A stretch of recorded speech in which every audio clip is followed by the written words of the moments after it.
Hello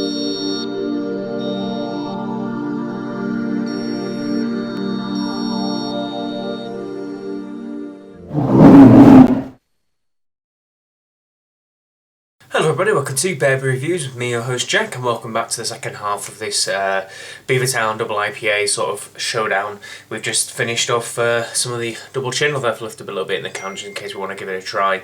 And then we're now going to move on to the Skull King. If you want to hear a little bit about what these beers have got in them and kind of about them, check back on the first video.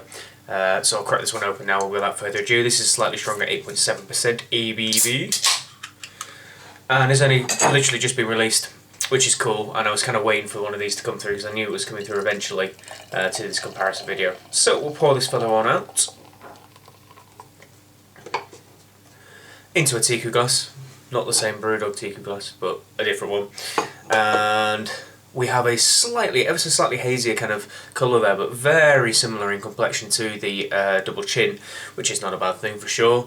And we've still got that nice big fluffy head that's just sticking around for the ride too. Looking pretty swish.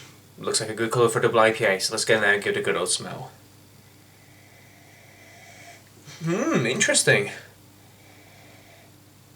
Not as immediately aromatic as the double chin. And massively. When I said that one I thought was quite dank, this is stupid dank. It's just like smelling like a bag of weed, really. That's a good thing when it comes to a double IPA, surely. It's just the freshness of the hops in it, I suppose. But as I said, it's not exactly leaping out the glass as much as, if I just pour a bit of this one out, as the double chin, which is this one. Has a lot more kind of upfront tropical aroma, while this Skull King just more kind of a dank aroma, I suppose, which I guess with its slightly more classic hop profile, while the double chin's got some Aussie hops in it, Vic Secret and Galaxy. This is sticking mainly with America, I believe, with some Citra and some Columbus and Centennial. Yeah, dank's the best way I can put it forward. So cheers everyone, let's get in there and give it a try.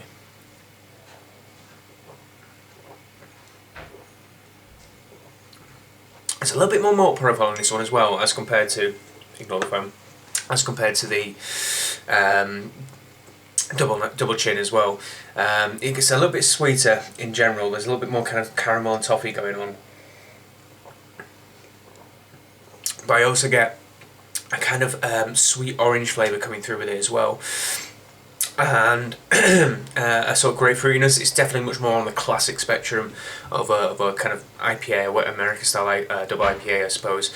I think it lacks that resinous punch that the double chin has. It's just more of a big, strong IPA, as opposed to like a liquid, resinous, big double IPA, kind of in the style of more of a Cloudwatery double IPAs that have been coming out. It's not to say it's a bad beer. This is really tasty, having said that. I'm kind of getting slightly sweeter, more on the citrusy grapefruit spectrum, really. The dankness isn't so much coming through on the palate, which is kind of nice, really. And yeah, it's a good beer. It's ever so slightly stronger, slightly more bitter as well. I think it's probably got a bit of a longer finish actually than the double chin. And it's a very good beer as well, to be honest. To make a comparison between the two, as I said, if I hold this one up, with the double chin you've got a kind of, I'd say it's got a bit more, actually you can see the colour difference now a little bit better as well. This has definitely got more of a straw. This one's certainly just a couple of shades darker in terms of copper, but and you can probably maybe just about see the clarity, so you can probably just about see my face through one, but probably not through the other. The double chin has got more resinous character to it, and a kind of more tropical fruit note alongside that resinous kind of dank profile as well, while the Skull King has a slightly more sweeter malt profile that just kind of holds off some of those danker elements, and you get more of a sweet citrus, orange, grapefruit sort of complexion to it. And again, the two different boats from kind of two different double IPAs, and I'm really glad to see, I genuinely am really glad to see that it's not just kind of cut copy paste, that they kind of are two differently designed beers, I suppose, with two different finishes and two different very flavoursome beers for sure. And they're probably both worth checking out. I'm not sure if there's any more double chin around, but the Skull King has only just been released at the time of videoing, at least. I'm sure there'll be some of them knocking around, well worth picking up and having a try at least.